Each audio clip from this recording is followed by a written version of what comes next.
Profitez dès maintenant d'une offre exceptionnelle chez Others Nutrition, moins 25% sur tout le site avec le code promo DH25. Des produits naturels qui contiennent de la protéine, des vitamines ainsi que tous les nutriments dont vous avez besoin. Le lien est dans la description de la vidéo. Bon visionnage. Je serai le nouveau champion de MMA GP en 57 kg. C'est tout ce que je peux dire.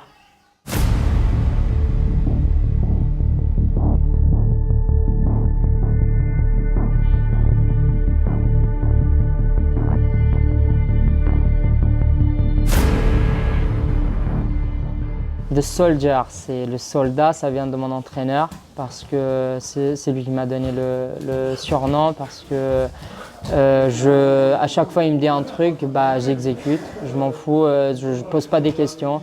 Il me dit 1000 burpees, c'est 1000 burpees. Tu fais ça, je fais ça, je discute pas. J'ai énormément confiance en lui, donc pas de peine de poser des questions. Et depuis, il m'a appelé mon soldat et The Soldier, c'est devenu de là. C'était même pas moi qui a choisi d'être dans le sport de combat, c'était ma mère qui m'a inscrit au cours de Kung Fu Wushu. Donc ça a été toute ma vie le sport de combat et quand je suis arrivé en France, j'ai continué ce que j'ai commencé, sauf que un peu dans une autre discipline et c'était le MMA parce que je kiffais trop ce sport. Et comme je suis quelqu'un qui déteste la facilité, j'ai choisi ce sport. Tu as dit que quand tu es arrivé en France, est-ce que tu peux raconter ton enfance? Où est-ce que tu es né? Où est-ce que tu as grandi? Je suis né en Syrie et j'ai grandi à Alep jusqu'à l'âge de 14 ans. Et après, à cause de la guerre, on a fui la guerre avec mon petit frère, on est venu en France. Et là, ça fait exactement 10 ans et quelques jours, je suis en France. En vrai, en soi, la guerre m'a rien fait. J'ai vécu des trucs, mais je ne suis pas traumatisé. J'adore la vie, je suis très bien ici. Ce qui s'est passé, c'est avant, donc ça ne sert à rien d'en revenir. Allez, hop. Voilà, juste une accélération. 2.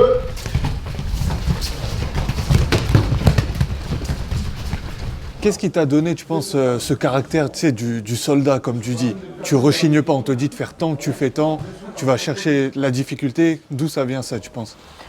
D'où ça vient, ça je ne saurais pas le dire. Je suis content de l'avoir. Je pense que parce que j'aime pas être comme les autres, j'aime bien être différent.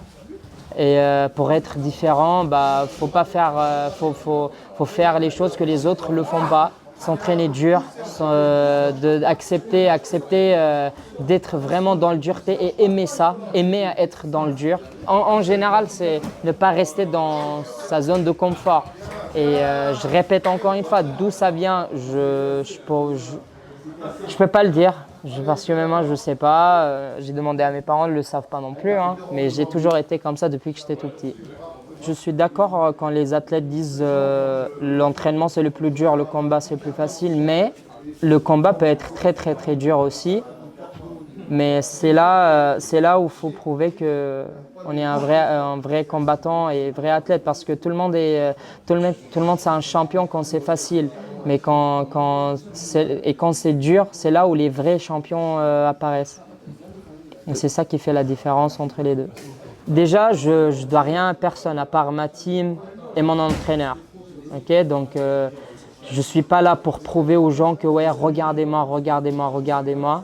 Et c'est pour ça que je ne choisis jamais les combats qui sont faciles parce que je sais quoi qu'il arrive, plus tard ils vont me dire ouais mais regardez qui a affronté, De prendre les combats faciles à part pour construire un Sherdog de ouf, à monter à je sais pas combien, avec 1-0, 10-0.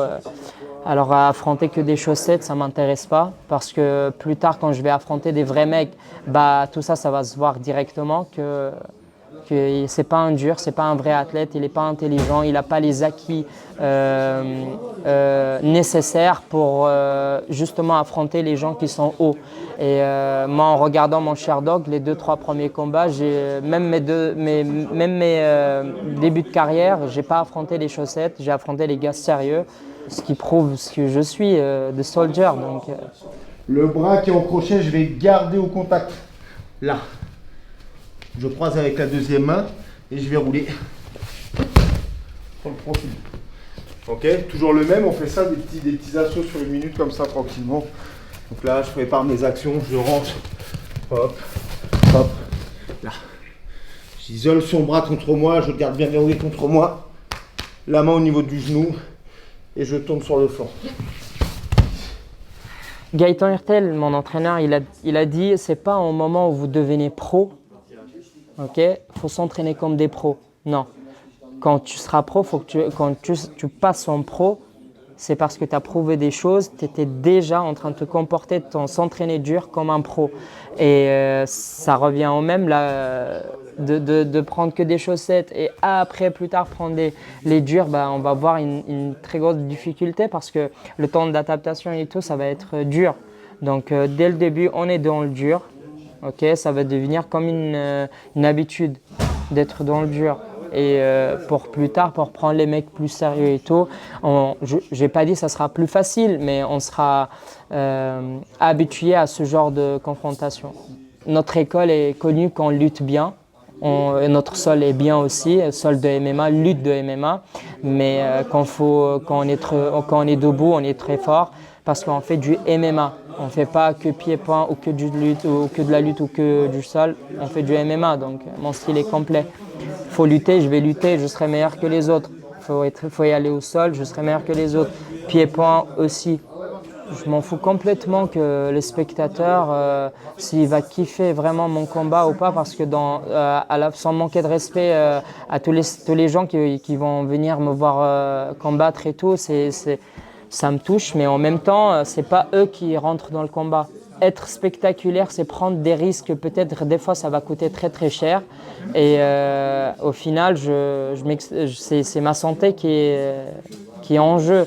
Donc, tant que je peux rassurer la victoire, je le ferai. Et on est arrivé à un niveau, je suis arrivé à un niveau où je ne peux pas me permettre de prendre trop de risques parce que les risques peuvent être fatals.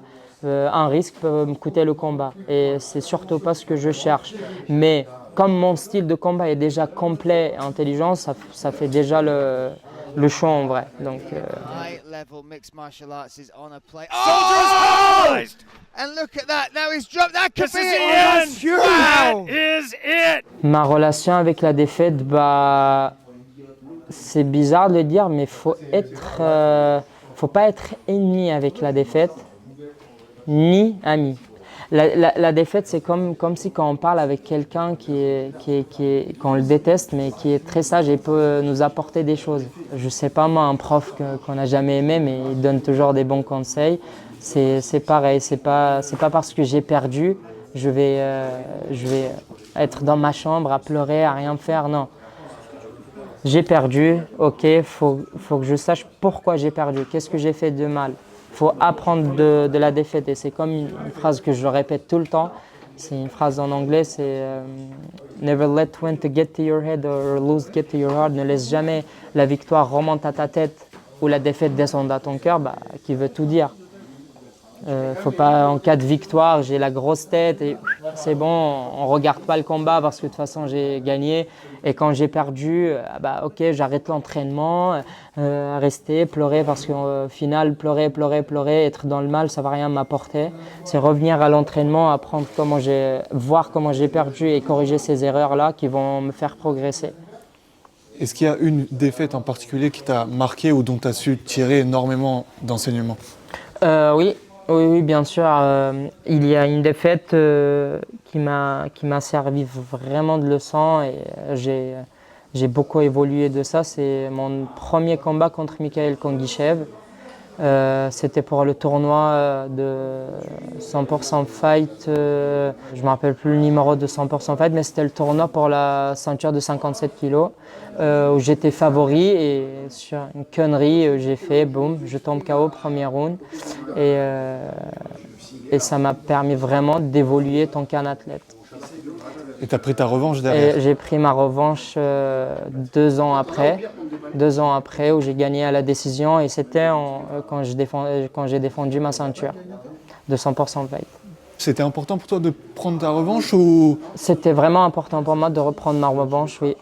C'était vraiment important parce que je voulais encore une fois pas prouver les gens, mais à moi-même, que ok, cette erreur-là, effacée, j'ai appliqué le stratégie, j'ai montré l'évolution de Soldier comme il faut.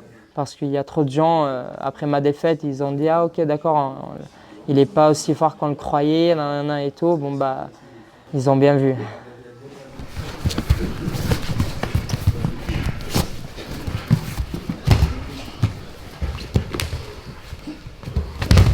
Super, Mathieu. Bah, déjà, il faut préciser que je suis resté 1 an et demi sans combattre. J'étais sans activité, mais pendant 1 an et demi, j'ai pas raté un seul jour d'entraînement, une seule séance d'entraînement. C'est pas parce qu'on ne combat pas que faut arrêter de l'entraînement. Faut pas s'entraîner juste parce qu'on a une échéance. J'ai accompagné tout le club dans leur combat. J'étais presque dans tous les coins de tous les mecs qui ont combattu, que ce soit amateur, pro. Ça m'a fait mal au cœur, mais j'étais trop content pour les autres qui, eux, ils combattent. J'étais régulier, j'étais rigoureux à mes entraînements et tout. Bah, ça payait le jour J. C'était une très belle expérience au MMA-GP. Et c'est pour ça que je suis parti chercher cette ceinture-là, que je vais le prendre le 4 mars. Le 4 mars, je fais mon retour au MMA-GP, que ça sera au Zénith de Paris. J'affronte du coup le premier champion de 100% Fight, qui a gagné le tournoi. Zuber, je connais de lui, ce que je connais de lui, c'est un gars du sol. C'est tout ce que je sais de lui. J'en ai déjà mis les gants ensemble à un entraînement. Maintenant, je vais l'affronter pour la ceinture de MMA-GP. C'est quelqu'un qui a ses points forts, comme ses points faibles, et moi, j'ai que des points forts. Il n'y a rien qui peut changer ma vision et ma détermination dans le sport, que ce soit une victoire ou une défaite, ça n'enlève rien de ce que je suis. Je sais ce que je vaux, donc je serai le nouveau champion de MMA-GP. Je serai le tout premier champion de MMA-GP en 57 kilos. C'est tout ce que je peux dire. Comment, on va voir comment le combat va se passer, mais je serai le champion de cette catégorie.